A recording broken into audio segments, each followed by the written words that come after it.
క్రీస్తును క్రైస్తవ్యాన్ని ద్వేషించి దూషించిన క్రీస్తు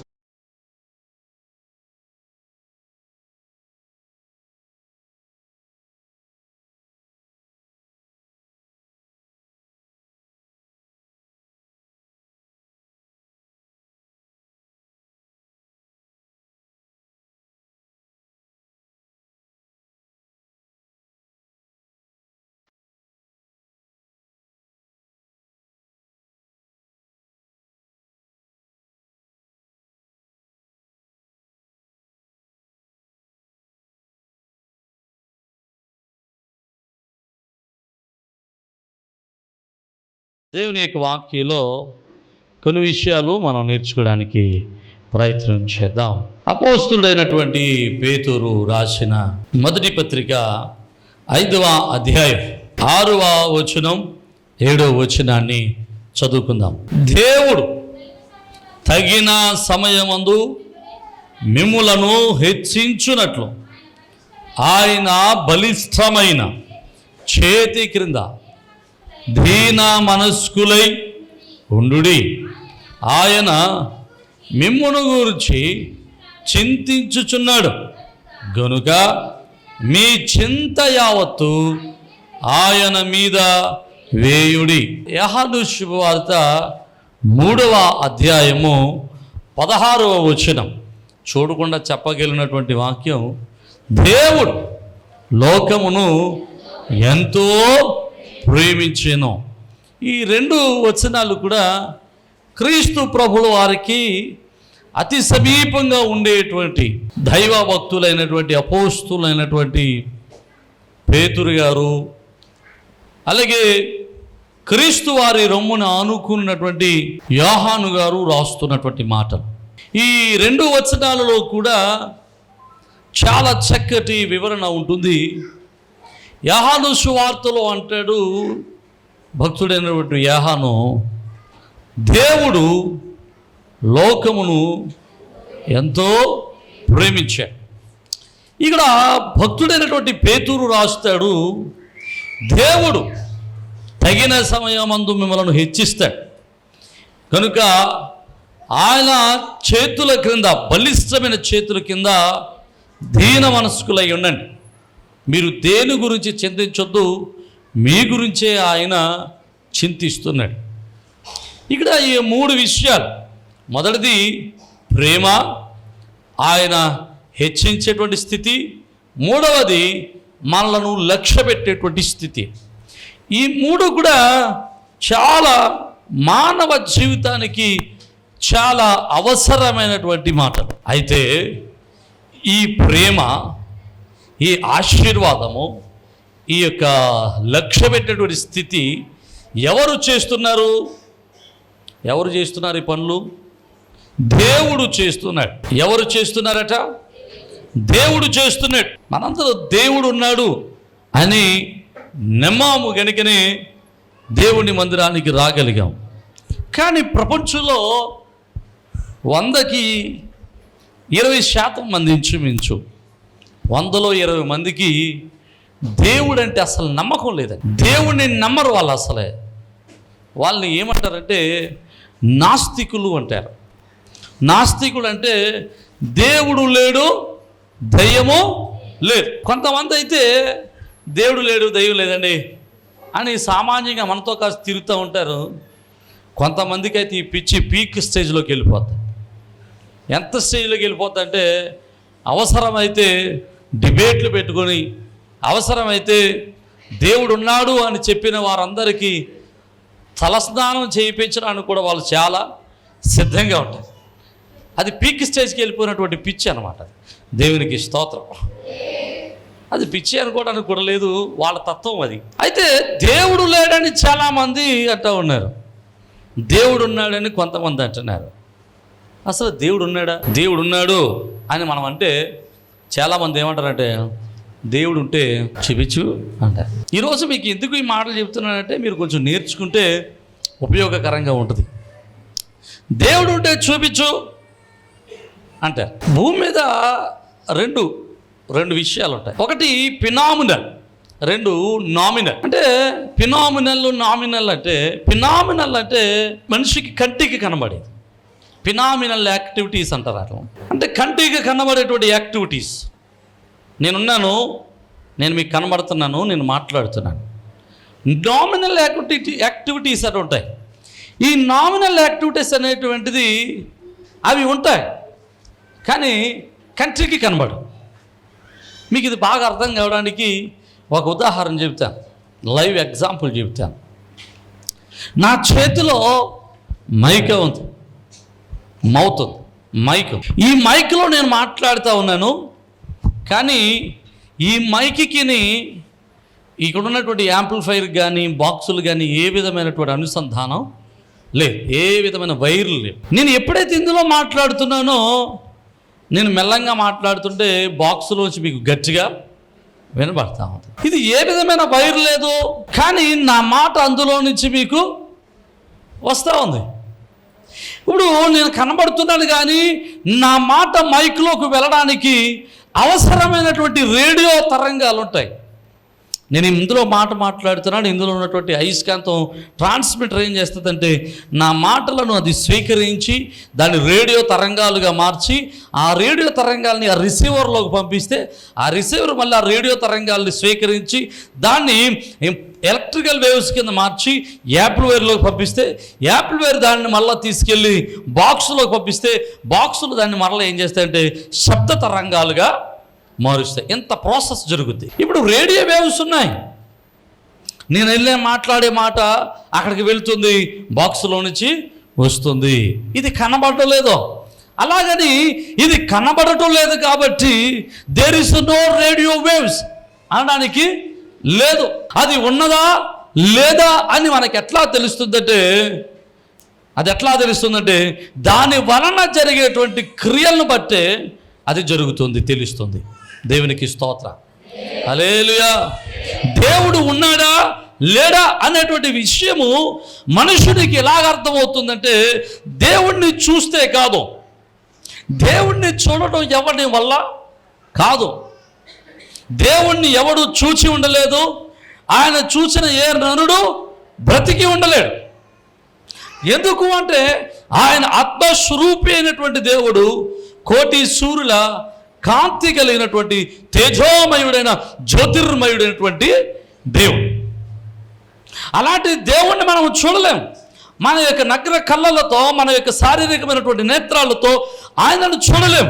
కానీ ఆయన చేసేటువంటి కార్యాలను బట్టి ఆయన ఉన్నాడా ఆయన లేడా అనేటువంటిది నిర్ధారణ జరుగుతూ ఉంది. ఇప్పుడు దేవుడు లేడు అనే వారికి నిర్ధారణ ఎలా చేయగలం? దేవుడు ఉన్నాడు అని, దేవుడు ఉన్నాడని నిర్ధారణ చేయాలి అంటే కొన్ని చారిత్రకమైనటువంటి ఫిలాసాఫికల్ ఆధారాలు, లేకపోతే ఫిజిక్స్తో కూడుకున్నటువంటి ఆధారాలు, లేకపోతే ఇక సైన్స్తో కూడుకున్నటువంటి ఆధారాలు మన వారికి చూపించాలి. కొన్ని ఉదాహరణలు ఈరోజు దేవుడు ఉన్నాడు అని చెప్పడానికి కొన్ని ఉదాహరణలు మీకు జ్ఞాపకం చేస్తాను, జాగ్రత్తగా వినండి. ఒకసారి స్వామి వివేకానంద మనందరికీ తెలుసు కదా. స్వామి వివేకానంద తన గురువు అయినటువంటి రామకృష్ణ పరమహంస దగ్గరికి వెళ్ళి, అయ్యా దేవుడు ఉన్నాడా అని అడిగాడట. ఆయన అన్నాడట, అసలు నువ్వు ఒప్పుకుంటావా అన్నాడట. గురుగారు మీరు ఏం చెప్తే దాన్ని ఒప్పుకుంటున్నాను, నాకు దాన్ని నిరూపించండి అన్నాడట. దేవుడు ఉన్నాడా అని నీకు తెలియాలి అంటే ఒకసారి నిన్ను గురించి నువ్వు ఆలోచన చెయ్యి. అంటే థింక్ అబౌట్ యువర్ సెల్ఫ్. నిన్ను గురించి నువ్వు థింక్ చెయ్యి, నిన్ను గురించి నువ్వు ఆలోచన చెయ్యి అని చెప్పాడట. అంటే మనుషుడు మొట్టమొదటిగా తనను గురించి తాను ఆలోచన చేయగలిగితే దేవుడు ఉన్నాడో లేడో ఖచ్చితంగా ఒక విషయం అర్థమవుద్ది. ఇప్పుడు మనుషుడు గురించి ఎలా థింక్ చేస్తాం, మనుషుడు గురించి ఏం ఆలోచన చేస్తాం, మన గురించి మనం ఆలోచన చేస్తే మనలో దేవుని యొక్క శక్తి ఎలాగా నిరూపణ అవుతుంది? ఇది తెలియాలంటే ఇంకొంచెం సైన్స్లో ఇంకొంచెం ముందరికి వెళ్దాం. మానవ శరీరము మాంసపు ముద్ద అని మనం అనుకుంటాం, మాంసం అనుకుంటాం. కానీ మనకు కనబడుతున్నటువంటి ఈ శరీరము మాంసముతో కప్పబడాలి అంటే, ఈ శరీరం మాంసంగా ఉండాలి అంటే మన కనబడుతున్నటువంటి ఈ పదార్థము తయారవ్వాలి అంటే మనిషి కంటికి కనబడినటువంటి అనేకమైనటువంటి అణువుల యొక్క కలయిక జరగాలి. అణువుల యొక్క కలయిక జరగాలి. ఒక సైంటిస్ట్ చెప్తా ఉన్నాడు, 11 ట్రిలియన్ కణాల యొక్క కలయిక మనుషుని యొక్క శరీరం అట. ఎంత అండి అది? 11 ట్రిలియన్స్ అంటే మిలియన్లో, బిలియన్లో, ఇంకోటి ఏదో ఒకటి, తర్వాత ట్రిలియన్ అంటే ఇంచుమించు చాలా సున్నాలు పెట్టాల్సి వస్తుంది. అన్ని కోట్ల అణువులన్నీ కలిస్తే మానవుని శరీరం అయ్యింది. అన్ని అణువులు కూడా ఒకే రకమైన అణువులు కాదు, నానా రకాలైనటువంటి అణువులు ఒక పదార్థంగా తయారవడానికి ఆ అణువులు ఒకటినొకటి మైక్రో కెమికల్ మిషనరీ అంటారు. మైక్రో కెమికల్ రియాక్షన్ జరిగి మానవుని యొక్క శరీరము రూపుదిద్దుతుంది. అంటే కొన్ని కోట్ల కణాలు, అణువులు కలిసి వాటి యొక్క మధ్యన రసాయనిక చర్య జరిగి మానవుని యొక్క శరీరం ఏర్పడుతుంది. ఈ మానవుని యొక్క శరీరం ఏర్పడడానికి అనవసరమైనటువంటి అణువులన్నీ కూడా, మరొక విషయాన్ని కూడా చెప్తాను, జాగ్రత్తగా వినండి. మానవుని యొక్క శరీరం ఏర్పడడానికి అవసరమైనటువంటి అణువులన్నీ, కణాలన్నీ అనట, every element we found in the human body can be found in the earth. మానవ శరీరములో ఉన్నటువంటి ప్రతి అణువునట భూమిలో మంటిలో దొరుకుతున్నాయట. మానవులో ఉన్నటువంటి ప్రతి అణువు భూమి లోపల దొరుకుతున్నాయి. ఈ మాట దేన్ని బలపరుస్తుంది చెప్పండి? దేవుడు మనుషుని మట్టి నుండి తయారు చేశాడు. దేవునికి స్తోత్రం. దేవుడు మనుషుని ఎక్కడి నుండి తయారు చేశాడు? మట్టి నుండి తయారు చేశాడు. అందుకోసమే మనిషిలో ఉన్నటువంటి ప్రతి అణువు మట్టిలో దొరుకుతుంది. దేవునికి స్తోత్రం. ఈ అణువులన్నీ ఇంకొంచెం ముందరికి వెళ్దాం. ఈ అణువులన్నీ ఒకటి రసాయనిక చర్యలు జరిగి మైక్రో కెమికల్ మిషనరీ రియాక్షన్ జరిగి ఈ శరీరంగా ఏర్పడాలి అని, ఏ అణువు ఏ అణువుతో కలవాలి, ఏ అణువు ఏ విధంగా రసాయన చర్య జరగాలి అనేటువంటిది, ఆ రసాయనిక చర్య జరగడానికి ఆ అణువులకు ఆలోచన చెప్పింది ఎవరో? దేవుడు ఉన్నాడని నమ్ముతున్నాం కాబట్టి అంటున్నాం. దేవుడు లేడనే వాళ్ళ గురించి చెప్తున్నాను నేను. ఇప్పుడు దేవుడు లేడనే అనుకోండి, మీరు దాన్ని ప్రూవ్ చేస్తున్నాం మనం. ఈ అణువులన్నీ ఒకటినొకటి అట్టుకోవాలంటే వాటికి అట్లా చెప్పింది ఎవరంటే, మానవ శరీరంలో ఒక భాగం ఉంటుంది. ఆ భాగాన్ని ఏమంటారంటే ఇన్ఫర్మేషన్, దాన్ని ఏమంటారంటే ఇన్ఫర్మేషన్ సర్వీస్ అంటారు. Information service. ఆ ఇన్ఫర్మేషన్ సర్వీస్ ఏంటంటే డిఎన్ఏ. ఏంటది? డిఎన్ఏ. డిఎన్ఏ ఎంత ప్రమాదమో తెలుసా? డిఎన్ఏ ఎంత ప్రమాదమో తెలుసా? నీ డిఎన్ఏని పట్టుకుని నీ పుట్టుపూర్వోత్తరాలు, మీ అమ్మ ఎవరు, మీ నాన్న ఎవరు, మీ తాత ఎవరు, మీ ముత్తాత ఎవరు, అలా మీరు ఏ దేశానికి చెందినవాళ్ళు, మీరు ఏ ఖండానికి చెందినవాళ్ళు, నువ్వు ఎన్నిసార్లు మందుతావు, ఎన్నిసార్లు హార్ట్ అటాక్ వచ్చేది, నువ్వు భార్యాభర్తలు ఎన్నిసార్లు కలిశారు, ఎన్నిసార్లు ఇదైంది, మీకు ఎంతమంది పిల్లలు, ఎన్నిసార్లు నీవు గర్భం ధరిచావు, అంత మానవునికి జీవితం గురించినటువంటి ప్రతి ఇన్ఫర్మేషను ఆ డిఎన్ఏలో ఉంటుంది. దేవునికి స్తోత్రం. ఈ డిఎన్ఏ కమాండ్ చేస్తూ ఉంటుందట. ఈ డిఎన్ఏ కమాండ్ చేస్తూ ఉంటుందట. ఈ అణువులన్నిటికీ కమాండ్ చేస్తూ ఉంటుంది. ఈ డిఎన్ఏ ఆ ఇన్ఫర్మేషన్ అంతా కూడా ఆ డిఎన్ఏలో లోడ్ చేసుకుంటూ ఉంటుందట. దేవునికి స్తోత్రం. హల్లెలూయా. మనుషుని యొక్క రూపం దగ్గర నుంచి మనుషుని యొక్క ఎత్తు, రంగు అంతా కూడా ఆ డిఎన్ఏ ప్రభావంతోనే ఉంటుంది. అంత ప్రభావవంతమైన సిస్టమ్ ఒకటి ఉంది మానవుని యొక్క శరీరంలో. ఈ డిఎన్ఏనా మనుషుని యొక్క రూపాన్ని, మనుషుని యొక్క స్థితిని, మనుషుని యొక్క రంగుని నిర్ధారణ చేస్తుంది. అసలు ఇప్పుడు ఈ కమాండ్ చేస్తుంది కదా, అసలు ఈ డిఎన్ఏ ఎలా పనిచేస్తుందో చూద్దామని శాస్త్రజ్ఞులు మరలా డిఎన్ఏ మీద టెస్ట్ చేశారట. మరలా డిఎన్ఏ మీద టెస్ట్ చేస్తే వాళ్ళు టెస్ట్ చేసిన తర్వాత వాళ్ళకి తెలిసింది ఏంటంటే, ఈ డిఎన్ఏ కూడా మరొక ఆలోచన శక్తి మీద ఈ డిఎన్ఏ పనిచేస్తుంది. అర్థమైందా మీకు? మానవ శరీరం పనిచేయడానికి డిఎన్ఏ ఆలోచన శక్తి ఉపయోగపడుతుంది. ఆ డిఎన్ఏ అలాంటి ఆలోచన ఇవ్వడానికి ఆ డిఎన్ఏ వెనకాల మరొక ఆలోచన శక్తి, దాన్ని ఏమంటారంటే కాన్షియస్, సుప్రీం కాన్షియస్ అంటారు.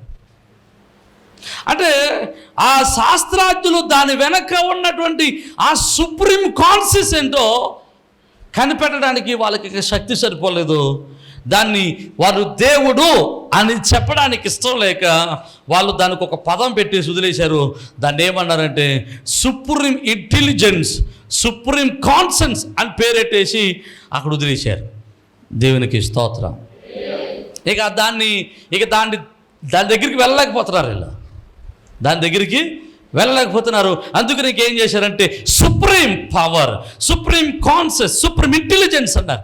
ఈ సుప్రీం ఇంటెలిజెన్స్ ఎంతటి గొప్పది అంటే మానవుని యొక్క టెక్నాలజీకి అంత గొప్పది. దేవునికి స్తోత్రం చెప్పాను. హల్లెలూయా. నేనంటాను ఆ సుప్రీం కాన్షియన్సే, ఆ సుప్రీం ఇంటెలిజెన్సే దేవుడు. నమ్మినోళ్ళు దేవునికి స్తోత్రం. హల్లెలూయా.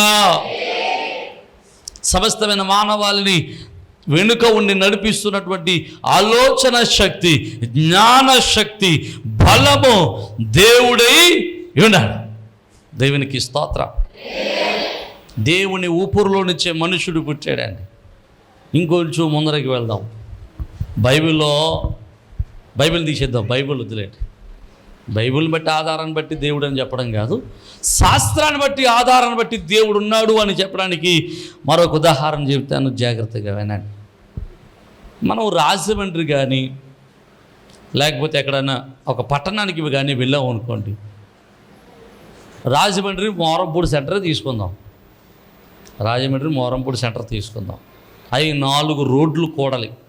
ఒకటి బైపాస్ రోడ్డు, ఒకటి ఇలా టౌన్లో నుంచి ఇలా నామవరం వెళ్ళేటువంటి రోడ్డు. ఈ రోడ్లో 4 సెంటర్ల దగ్గర మనం వెళ్ళామనుకోండి, మన అదృష్టం బాగుంటే రోడ్డు క్లియర్గా ఉంటుంది, వెళ్ళిపోవచ్చు. మన అదృష్టం బాగోలేదనుకోండి, అప్పుడే ఏంటది ట్రాఫిక్ సిగ్నల్ పడుతుంది. ట్రాఫిక్ సిగ్నల్ పడ్డ దగ్గర వెళ్ళాము అంటే ఇంచుమించు ఎంత 59 సెకండ్లు ఎంతో ఉంటుంది. ఆ టైం వరకు వేసి మనకు అసలు కంగారు కదా. ఎంత కంగారు అంటే 2 సెకండ్లు కూడా మనము వేసేయం. కాబట్టి కంగారు పడిపోతూ ఉంటాం. ఎంత కంగారు అంటే ఆ సెల్ఫ్ కూడా ఆపం కదండి, సెల్ఫ్ కూడా ఆపం. ఒకవేళ అప్పుడు ఆ సెంటర్లో ట్రాఫిక్ సిగ్నల్ లేదు, అక్కడ పనిచేసేటువంటి ట్రాఫిక్ ఇన్స్పెక్టర్ లేడు. జాగ్రత్తగా వినాలి.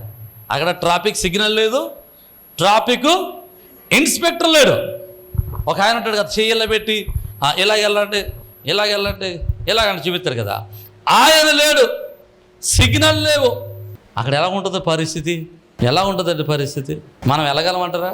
ఒకవేళ అక్కడ ట్రాఫిక్ సిగ్నల్ కానీ ట్రాఫిక్ ఇన్స్పెక్టర్ కానీ లేకపోతే గంటకు ఒక యాక్సిడెంట్ జరుగుతూనే ఉంటుంది. 108 అక్కడే 108 చాలా పెట్టాల్సి వస్తుంది కదండి. అంబులెన్స్ సర్వీసులు చాలా పెట్టాల్సి వస్తుంది. ఎందుకు అంటే అక్కడ కంట్రోల్ చేసేటువంటి ఒక ఆయన కంట్రోలింగ్ పవర్ అనేటువంటిది అక్కడ లేకపోతే మనుషుడు ఏం చేస్తాడు? ఎవరికాడే కంగారు. నేను వెళ్ళిపోవాలి, నేను ముందు వెళ్ళిపోవాలి. పోన్లు ఇది క్రమంగా ఉంది కదా, వాడు వెళ్ళిన తర్వాత వెళ్దాము అనుకుంటే, ఒకవేళ నువ్వు మంచోడు అయ్యి నువ్వు కాక అందరు వెళ్ళిన తర్వాత వెళ్దాము అనుకుని ఆగితే ఎప్పుడు వరకు నువ్వు రాలేవు. సాయంకాలం అయిపోయేదాకా అక్కడే ఉంటాను. పోన్లు ఈడు ఆగాడు కదా, వీడికి ప్లేస్ ఇద్దామని అవ్వడో అనుకోడు. అంతే. ఎందుకండి డబల్ లైన్ ఉంటుంది. ఒకడు ఇలాగ వెళ్తుంటాడు, ఒకళ్ళు ఇలా వస్తుంటారు కదా రోడ్డు మీద. ఎక్కడైనా యాక్సిడెంట్ అయ్యిందో లేకపోతే ఏదైనా ట్రాఫిక్ జామ్ అయ్యో ఇలాగెళ్ళి వాళ్ళందరినీ ఆపేశాడు అనుకోండి ట్రాఫిక్ ఇన్స్పెక్టర్. ఇలాగెళ్ళి వాళ్ళందరూ వెళ్ళమంటున్నాడు, ఆగండి కాసేపు, మీరు వీళ్ళందరూ క్లియర్ అయిన తర్వాత ఇలాగెళ్ళారు అంటున్నాడు. మనం బండి వేసుకుని వెళ్తున్నాం. వెళ్ళేటప్పుడు వీళ్ళందరూ ఆగి వెనకలాగుతామా? బస్సులన్నింటిగా వెనకలాగుతామా? 90% ఆగం. 90% ఏం చేస్తామంటే టేక్ ఓవర్ తీసుకుంటాం, పక్క నుంచి వెళ్ళిపోతాం. ఇలాగ వెళ్ళిపోయి ఏ బొర్రెలు పెట్టేద్దాం, మళ్ళీ ఇలా వచ్చి వెళ్ళిపోదాం అనుకుంటాం అదండి. ట్రాఫిక్ ఇన్స్పెక్టర్ ఉంటేనే మనం అలా చేస్తున్నామే. ట్రాఫిక్ ఇన్స్పెక్టర్ లేకపోతే ప్రమాదాలు జరిగిపోతాయని మనకు తెలుస్తుంది. ఒక 500 మంది తిరిగేటువంటి ఒక కూడలిలో దాన్ని క్రమబద్ధీకరణ చేసేటువంటి, దాన్ని అనుసంధానం లేకపోతే కంట్రోల్ చేసేటువంటి ఒక అధికారి లేకపోతేనే ప్రమాదాలు జరుగుతాయని మనకు అర్థమవుతుంది. ఇప్పుడు మీకు ఇంకో మాట చెప్తాను, దాన్ని బట్టి ఒక విషయాన్ని అర్థం చేసుకోవడానికి ప్రయత్నం చేద్దాం. ఈ సృష్టిలో ఎన్ని నక్షత్రాలు ఉన్నాయి? ఈ సృష్టిలో ఎన్ని నక్షత్రాలు ఉన్నాయండి? ఒక ఆయన, ఒక సైంటిస్ట్ తన స్టూడెంట్కి పాఠం చెప్తున్నాడంట. ఒక అర్ధరాత్రి ఒక ఫోటో తీసి ఆ స్టూడెంట్కి ఇచ్చి, ఇలాంటి నక్షత్రాలు ఆకాశంలో చాలా ఉంటాయి, అయితే ఇలాంటి నక్షత్రాలు అంటే నీ కంటికి కనబడేటువంటి నక్షత్రాలను సెకండ్కి ఒకటి చెప్పిన, హలో ఎంతసేపటికి ఒకటి, ఫర్ సెకండ్ ఒకటి చెప్పిన నువ్వు లెక్కెట్టుకుంటూ వెళ్తే నీ కంటికి కనబడేటువంటి నక్షత్రాలను లెక్క పెట్టడానికి ఈ భూమి మీద నువ్వు 2500 సంవత్సరాలు బ్రతికుండాలి అని చెప్పాడట. అర్థమైందా మీకు? సెకండ్కి ఒకటి చెప్పిన లెక్కెడితే ఎన్ని సంవత్సరాలు ఉండాలంటే వీడు 2500 సంవత్సరాలు వీడు బ్రతకాలంట. రవి జకరయ్య అనేటువంటి ఒక మంచి దైవజనుడు ఈ విషయాన్ని చెప్పాడు. దేవునికి స్తోత్రం, హల్లెలూయా. జాగ్రత్తగా అర్థం చేసుకునండి. ఇంత గొప్ప విశ్వం, ఇంత విశ్వంలో మీకు ఎప్పుడైనా మీరు ఈ విషయాలు ఎప్పుడైనా గమనించారో లేదో, ఎప్పుడైనా వీలున్నప్పుడు ఖాళీగా ఉన్నప్పుడు యూట్యూబ్లో ఆ సోది ఈ సూది జబర్దస్తులు ఎక్స్ట్రాలు అవి చూడకమాకండి, దీపాలు ఆరపడం అవన్నీ వదిలేసేయండి. ఇలాంటి సృష్టి గురించినటువంటి విషయాలు నేర్చుకోవడానికి ప్రయత్నం చేయండి. నాకు సృష్టి గురించి, ఆ యొక్క అంతరిక్షం గురించి, అంతరిక్షంలో ఉన్నటువంటి నక్షత్రాల గురించి, వాటి గురించి తెలుసుకోవడం అంటే నాకు చాలా ఇష్టం. ఒక్కొక్కసారి నాకు అనిపిస్తూ ఉంటే గమ్ముని చచ్చిపోతే బాగుండు. నేను నిజమే, గమ్ముని చచ్చిపోతే బాగుండు. ఎందుకనుకుంటున్నారు? ఈ గమ్ముని చచ్చిపోతే తొందరగా చనిపోయిన తర్వాత నాకు బైబిల్ ఏం చెప్తుందంటే, మనుషుడు అటండి చనిపోయిన తర్వాత ఈ భూమండలాన్ని విడిచిపెట్టి ఈ సౌర కుటుంబం అంటే సూర్యుని చుట్టూ తిరిగే నవగ్రహాలను విడిచిపెట్టి అవతలకి ఇంకా ఆ పాలపుత్ర వదిలిపెట్టి అవతల ఎక్కడో ఉంటుంది, ఏంటిది? పరదేశు. ఆ పరదేశులోకి వెళ్ళిపోతామంట. దేవునికి స్తోత్రం. ఇది బైబిల్ చెప్పింది. నా ఆశ అప్పుడప్పుడు ఆశపడతా ఉంటాను, తొందరగా చచ్చిపోతే బాగున్నాను. ఈ సృష్టి అంతటిని, ఏంటి, ఆకాశంలో ఉన్నటువంటి గ్రహాలని, ఆ అంగారగ్రహం ఎలా ఉంది, ఇవన్నీ దాటుకుని వెళ్ళాలి కదా. మేము ఇలా పరలోకం వెళ్ళిపోయేటప్పుడు, ఆకాశ మండలంలోంచి వెళ్ళేటప్పుడు అక్కడ ఈ శాటిలైట్లన్నీ తిరుగుతుంటాయి కదా. ఈ శాటిలైట్లు తర్వాత నాసా వాళ్ళది ఏంటది, అంతరిక్ష పరిశోధన కేంద్రం ఉంటుంది, స్పేస్ స్టేషన్ ఉంటుంది. ఈ స్పేస్ స్టేషన్ మనల్ని ఎవడ వెళ్ళినప్పుడు అక్కడికి మనం వెళ్ళలేము, చచ్చిపోయినప్పుడు మాత్రం వెళ్ళొచ్చు. ఇవన్నీ చూసుకుంటే ఇవన్నీ దాటుకుంటూ వెళ్ళాలి కదా. నేను అనుకుంటాను అప్పుడప్పుడు ఇవన్నీ దాటుకుని వెళ్ళినప్పుడు ఆ స్పేస్ స్టేషన్ ఒకసారి ఎలా తడుకుని వెళ్ళిపోవచ్చు. ఆశ చూసి అంటే అట్టుకున్నట్టు అనమాట. నీకు అనుకుంటాను Voyager 1, 2 అని ఓ శాఖ ఉపగ్రహాలు, ఒక శాటిలైట్ని 1947లో అంతరిక్షంలో వదిలిపెట్టారు. Voyager 1, 2 ఎంతమందికి తెలుసా మీకు? Voyager 1, 2 తమ్ముడు తెలుసా మీకు? తెలియదు. Voyager 1, 2 అనేటువంటి ఒక 2 శాటిలైట్ని అంతరిక్షంలో వదిలిపెట్టారు 1947 సంవత్సరంలో. ఈ 47వ సంవత్సరం నుంచి ఇప్పటి వరకు కూడా ఈ Voyager 1, 2 అనేటువంటిది అంతరిక్షంలో ప్రయాణం చేసుకుంటూనే వెళ్తారంట. మొన్న 2000 సంవత్సరంలో 2000 గుర్తులేదు కరెక్ట్గా, ఈ Voyager 1, 2 అనే ఈ ఉపగ్రహాలు సౌర కుటుంబాన్ని దాటుకుని వెళ్ళిపోయాట. నేను అనుకుంటాను, నేను వెళ్ళేటప్పుడు ఇట్లు కూడా అర్థం అవ్వట్లేదు మీకు, నేను వెళ్ళేటప్పుడు ఇట్లు కూడా చూసుకుంటూ వెళ్తాను. వెళ్ళినప్పుడు ఈ Voyager తండ్రి ఇలా ముట్టుకుని అప్పుడు చెప్పుకున్నాను నేనే ఇదే కదా అనుకుని దాని మీద కూర్చొని ఫోటో తీసుకుని కుదరదనుకోండి, అది ఆశ. దేవునికి స్తోత్రం, హల్లెలూయా. అంతరిక్షంలో మనుషుని యొక్క ప్రయాణం, ఓకే, అది అంతవరకు ఉందాం. ఈ భూమి మీద ఎన్ని నక్షత్రాలు అంటే మీకు ఒక మాట బాగా అర్థం అవడానికి ఒక విషయం చెప్తాను. సృష్టిలో ఉన్న నక్షత్రాలు ఎట్లా ఉంటాయో, ఒక గుప్పిడితో ఇసుక తీసుకోండి, ఎప్పుడైనా ఇసుకలో ఆడుకున్నప్పుడు ఇసుక తీసుకుని గాల్లోకి ఇట్లా ఇసరండి. గాల్లో ఇలా ఇసిరితే అది ఎట్లా అవుతుందంటే ఇలాగ అర్ధచంద్రాకారంలోకి వచ్చింది. ఇలా పెట్టితే ఇట్లా వేస్తే ఇప్పుడు మందు విసిరేటప్పుడు చూడండి, తప్పడగా పడదు, ఇట్లా రౌండ్గా పడుతుంది. అలాగా ఈ ఇసుక తీసుకుని విసిరినప్పుడు ఎలాగైతే ఉందో ఆ ఇసుక కింద పడకుండా గాల్లోని ఫ్రీజ్ చేయాలని. గాల్లో ఫ్రీజ్ చేస్తే ఆ ఇసుక రేణువులు ఉంటాయి చూసారా, ఒక్కొక్క ఇసుక రేణువు ఒక్కొక్క నక్షత్రం అనుకుంటే, ఒక్కొక్క ఇసుక రేణువు ఒక్కొక్క నక్షత్రం అనుకుంటే ఆ రెండు ఇసుక రేణువుల మధ్యలో కొన్ని వేల కోట్ల కిలోమీటర్ల దూరం ఉంటుంది. దేవునికి స్తోత్రం, హల్లెలూయా. ఆ ఇసుక రేణువులకి మధ్యలో మళ్ళీ ఒక్కొక్క ఇసుక రేణు కంటే ఒక్కొక్క నక్షత్రానికి కొన్ని గ్రహాలు తిరుగుతూ ఉంటాయి. దేవునికి స్తోత్రం. ఆ గ్రహాలకి మళ్ళీ ఇంకో గ్రహం ఉంటుంది. ఏంటది? అసలు మనలో గ్రహం పట్టుకుని వెళ్ళాడుతుందంటే మళ్ళీ ఆ గ్రహానికి ఇంకో ఉపగ్రహం. దేవునికి స్తోత్రం కదండి. ఈ ఉపగ్రహాలు తిరుగుతూ ఉంటాయి. ఇప్పుడు సూర్యుడి చుట్టూ ఎన్ని గ్రహాలు తిరుగుతున్నాయి? సూర్యుడి చుట్టూ ఎన్ని గ్రహాలు తిరుగుతున్నాయి? మన గ్రహాల పోవటం మనకు తెలియట్లేదు. ఎన్ని? 8, 9 అంటే క్లారిఫికేషన్ లేదు. మొన్నటిదాకా 9 అన్నారు, 9 దాంట్లో దాన్ని తీసేసి దీనికి నువ్వు గ్రహాల్లో ఉండేటువంటి అర్హత లేవు, కోల్పోయి నువ్వు పోతాకన్నారు. అది అలా తిరుగుతుంది అనుకోండి. తర్వాత కొన్నాళ్ళ తర్వాత మళ్ళీ ఇంకో గ్రహం ఇంకోటి ఉంది, అది అడ్డంగా తిరుగుతుంది ఇలాగ అంటున్నారు. అది ఎంతవరకు నిజమో తెలియదు. మొత్తం మీద ప్రస్తుతానికైతే 8 గ్రహాలు తిరుగుతున్నాయి. 8 గ్రహాల్లో 3వ గ్రహం మంది ఏంటి? భూమి. ఈ భూమికి ఇంకో ఉపగ్రహం ఉంది. ఏంటి? సూర్యుడి చుట్టూ నవగ్రహాలు అంటే భూమి ఉంది. భూమి చుట్టూ ఉపగ్రహమైనటువంటి చంద్రుడు తిరుగుతున్నాడు. మీకు ఇంతవరకు తెలుసు. మీకు తెలియని ఇంకో విషయం చెప్తాను.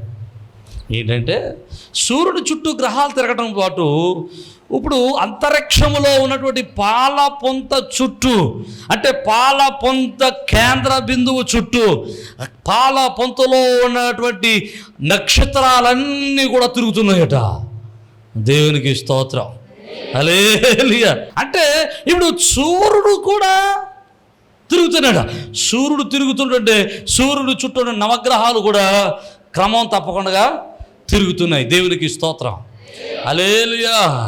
ఆ సూర్యుడు చుట్టూ తిరుగుతున్నటువంటి గ్రహాలు క్రమం తప్ప తిరుగుతున్నాయి. ఆ గ్రహం చుట్టూ తిరుగుతున్నటువంటి గ్రహాల చుట్టూ తిరుగుతున్న ఉపగ్రహాలు కూడా క్రమం తప్పకుండా తిరుగుతున్నాయి. అలా క్రమం తప్పకుండా తిరుగుతున్నాయి కాబట్టి దీని లెక్కలు పనిచేస్తున్నాయి. హలో, ఎవరి లెక్కలో? మనుషుల లెక్కలో. దేవునికి స్తోత్రం. అందుకోసం లెక్కలు పనిచేస్తున్నాయి కాబట్టి నాసా మీదకి వెళ్ళి తిరిగి వస్తున్నావు, చంద్రుడి మీదకి వెళ్ళి తిరిగి వస్తున్నావు, మార్స్ మీదకి నీ యొక్క ఉపగ్రహాలను పంపించగలుగుతున్నావు. అదే క్రమశిక్షణ లేకుండా తిరిగితే ఏ ప్రయత్నం కూడా మనుషుడు చేయలేడు. అర్థమైన వాడు దేవునికి స్తోత్రం, హల్లెలూయా.